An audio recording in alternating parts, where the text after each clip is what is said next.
Halo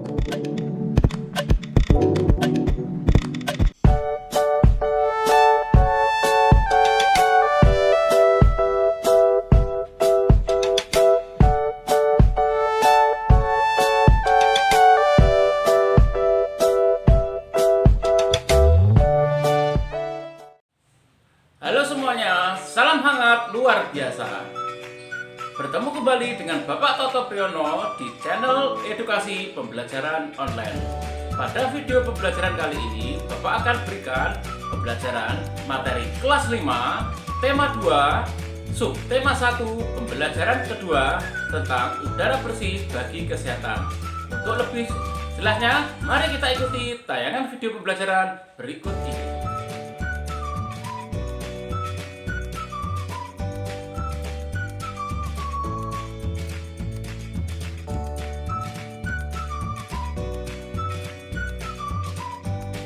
Makhluk hidup bernafas, kita pun sebagai manusia juga bernafas. Apa kamu tahu apa fungsi bernafas? Yuk kita cari tahu. Pada video pembelajaran kali ini kita akan bahas tentang sistem pernafasan pada manusia. Manusia bernafas untuk memasukkan udara ke dalam tubuh. Udara mengandung oksigen. Oksigen dibutuhkan untuk mendapatkan energi dari makanan. Energi itu menggerakkan semua proses kehidupan yang sangat penting pada tubuh. Nah, organ pernapasan pada manusia ada hidung, faring, laring, trakea, bronkus, bronkiolus, dan paru-paru. Kita amati dahulu, ada gambar sistem pernafasan pada manusia. Ada gambar dan keterangannya ya. Yang A itu adalah hidung, B faring, C laring, D trakea, E bronkus, F paru-paru, dan G diafragma. Yang pertama kita akan bahas tentang hidung. Udara masuk melalui lubang hidung ke dalam rongga hidung. Di dalam rongga hidung terdapat rambut-rambut pendek yang tebal untuk menyaring dan menangkap kotoran yang masuk bersama udara. Selain disaring, udara yang masuk dilembabkan oleh selaput hidung.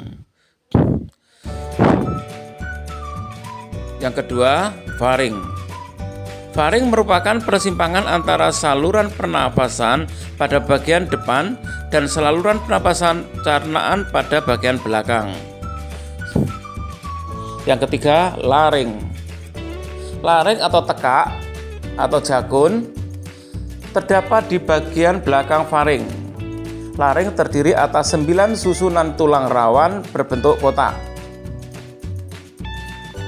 Yang keempat, trakea. Pada trakea atau batang tenggorokan terdapat jaringan yang disebut silia yang akan bergerak dan mendorong keluar debu-debu dan bakteri masuk. Selanjutnya ada bronkus. Bronkus merupakan percakapan dari trakea serta terdiri atas bronkus kiri dan bronkus kanan. Yang keenam, bronkiolus.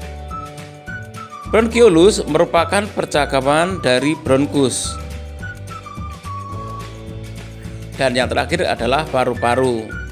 Lebih tepatnya alveolus. Alveolus terdapat di dalam paru-paru, merupakan tempat terjadinya pertukaran oksigen dan karbon dioksida. Alveolus dikelilingi kapiler-kapiler darah.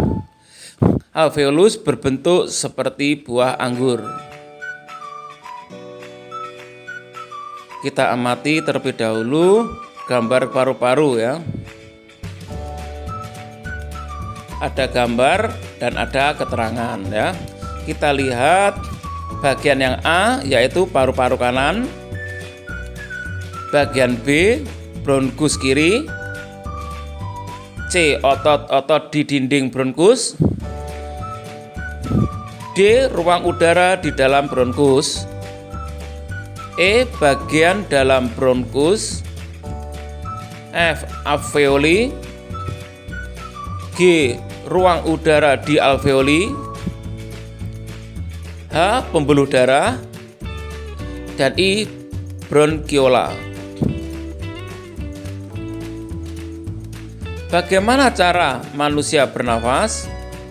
Proses bernafas diawali udara masuk ke dalam tubuh melalui lubang hidung, lalu masuk ke dalam batang tenggorokan. Batang tenggorokan adalah sebuah pipa mulai dari belakang hidung dan mulut, lalu turun ke paru-paru. Dari batang tenggorokan, udara masuk ke dalam paru-paru. Di dalam paru-paru, oksigen terserap ke dalam pembuluh darah halus. Sebaliknya, gas karbon dioksida dari pembuluh darah masuk ke dalam paru-paru dan selanjutnya dibuang saat kita mengembuskan nafas. Setelah kita belajar tentang sistem pernafasan pada manusia, pada video kali ini kita juga akan belajar membuat pertanyaan menggunakan kata apa, di mana, kapan, siapa, mengapa, bagaimana. Kita coba terlebih dahulu ya, menggunakan kata apa. Pertanyaan pertama, apa saja organ pernafasan pada manusia? Jawabannya, organ pernafasan pada manusia adalah hidung, faring, laring, trakea, bronkus, bronchiolus, dan alveolus. Selanjutnya, menggunakan kata di mana.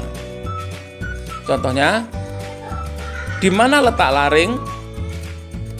Jawabnya, laring atau tekak atau jakun terdapat di bagian belakang faring. Menggunakan kata tanya kapan. Contohnya, kapan manusia membutuhkan oksigen?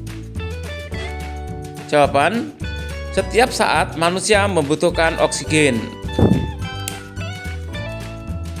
Contoh berikutnya menggunakan kata siapa. Pertanyaannya, siapa membutuhkan oksigen lebih banyak? Atlet yang sedang bertanding atau seseorang yang sedang tidur?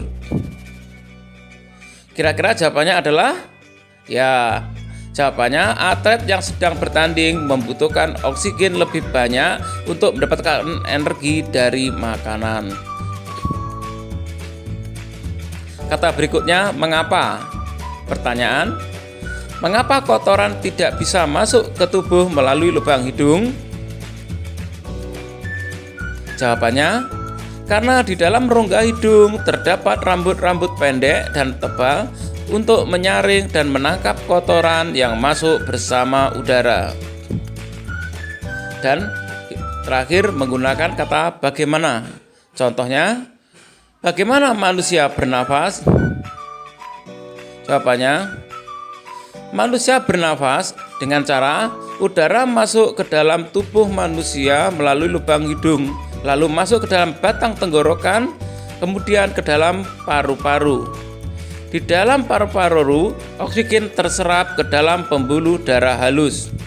Sebaiknya, gas karbon dioksida dari pembuluh darah masuk ke dalam paru-paru dan selanjutnya dibuang saat kita menghembuskan nafas.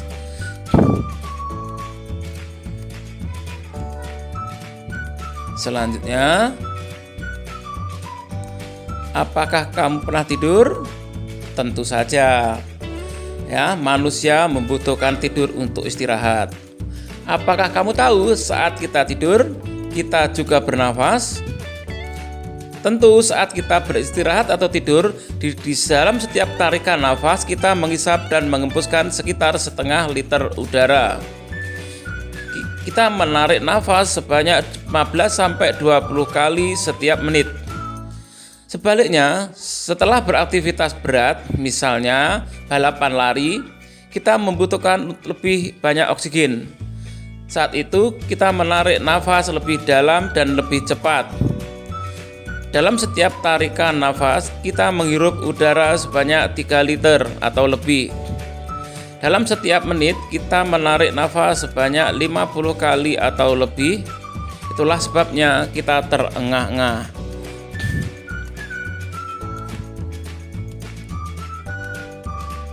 Lambat cepatnya kita menarik nafas tergantung aktivitas yang sedang kita lakukan. Sebaliknya, kita juga dapat mengatur pernafasan sesuai aktivitas yang sedang kita lakukan. Sebagai contoh, saat menyanyikan lagu, kita harus mengatur pernafasan supaya nyanyian kita lebih enak didengar. Kita membahas tentang seni musik ya.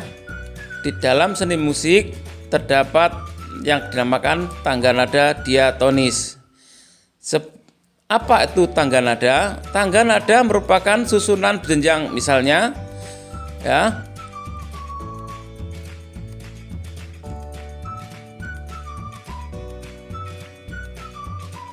Tangga nada diatonis dibagi lagi menjadi dua jenis tangga nada, yaitu tangga nada mayor dan tangga nada minor. Tangga nada diatonis mayor memiliki interval atau jarak nada 1, 1, setengah, 1, 1, 1, setengah. Ya, perhatikan contoh urutan tangga nada diatonis mayor berikut.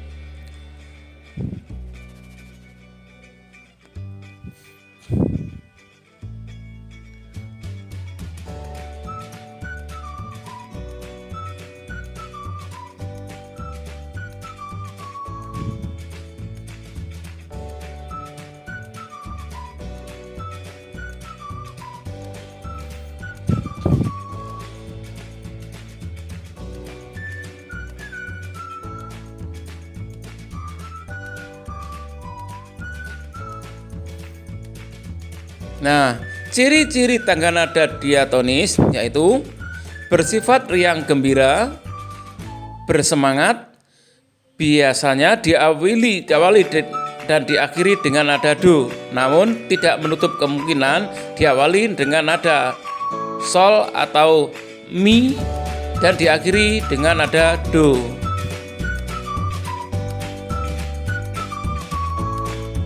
Nah, demikian materi pembelajaran pada video kali ini. Semoga bermanfaat. Sampai jumpa pada video pembelajaran berikutnya. Sampai jumpa.